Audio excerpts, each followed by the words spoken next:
नमस्कार. आज आपण बेसनचा पोळा कसा करणार आहे ते पाहणार आहोत. इथे मी 1 वाटी बेसन घेतलेलं आहे. पाव वाटी तांदळाचं पीठ ते आपण मिक्स करू याच्यामध्ये. आता यामध्ये आपण एक कांदा चिरून घेतलेला आहे. लसूण आणि मिरचीची पेस्ट केली आहे. 4 लसूण पाकळ्या आणि 4 मिरच्या मी इथे घेतलेल्या आहेत. त्या मिक्सरमधून बारीक केल्या आहेत. जिरेपूड आहे, ओवा आहे क्रश केलेला, मीठ, हळद, थोडंसं हिंग आणि खूप सारी कोथिंबीर, हे सगळं आपण मिक्स करणार आहोत.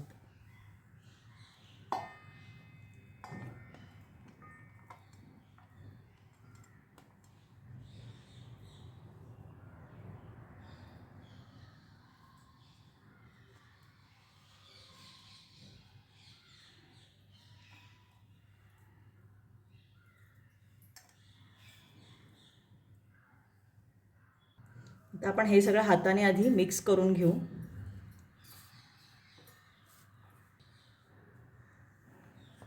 आणि लसूण आणि मिरची वाटलेली आहे मिक्सरमध्ये, त्यामध्ये पाणी ॲड करून तेच पाणी मी आता घालणार आहे.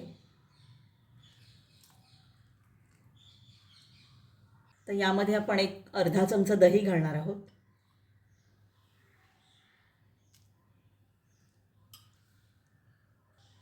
आता हे मिक्स करून घेऊ छानपैकी. यामध्ये अजून पाणी ॲड करावं लागेल आपल्याला. हे छान सरसरीत आपल्याला भिजवायचं आहे.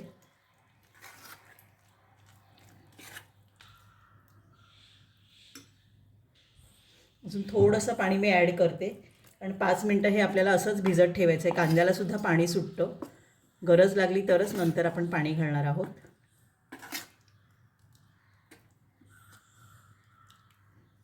आता हे 5 मिनटं आपण असंच ठेवून देऊया.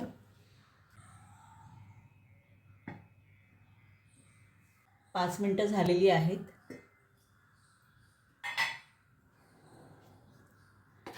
आता हे छान भिजलेलं आहे पीठ आपलं. यात थोडंसं पाणी मी ॲड करते.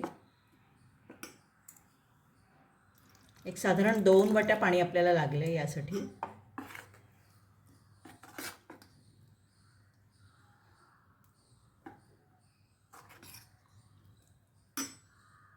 ते गॅस ऑन करून मी तवा गरम करत ठेवला आहे.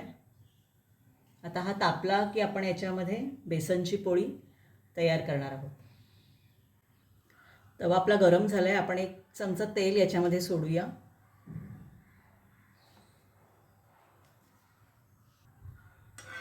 तेल सगळीकडे पसरवायचं आहे. आता यामध्ये आपण हे तयार केलेलं पीठ डोशासारखं सगळीकडे पसरवणार आहोत.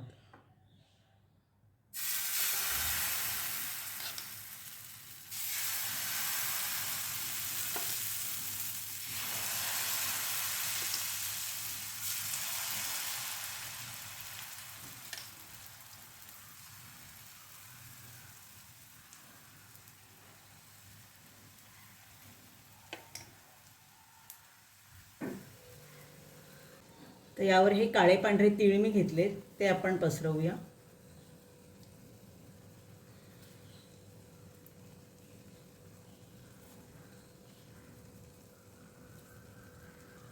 आणि ही रेड चिली ते आपण घालूया.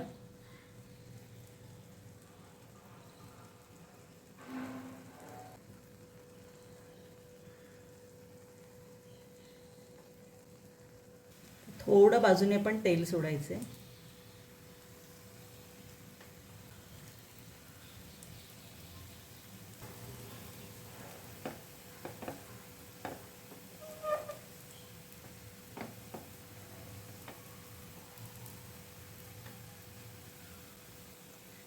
आता हे असं खालच्या बाजूने भाजलं की आपल्याला परतवायचं आहे. चरचर असा आवाज येतो.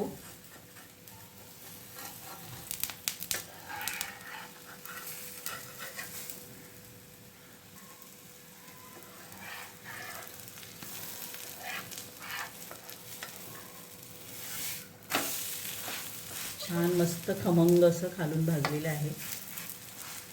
दुसरी बाजू पण आपण भाजून घेऊ. थोडंसं तेल सोडूया आपण.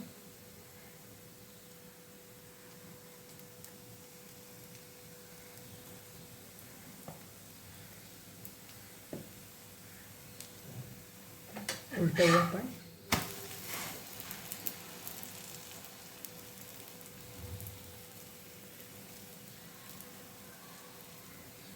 आता दोन्ही बाजूनी छान खरपूस भाजलेला आहे. आपण काढून घेऊया.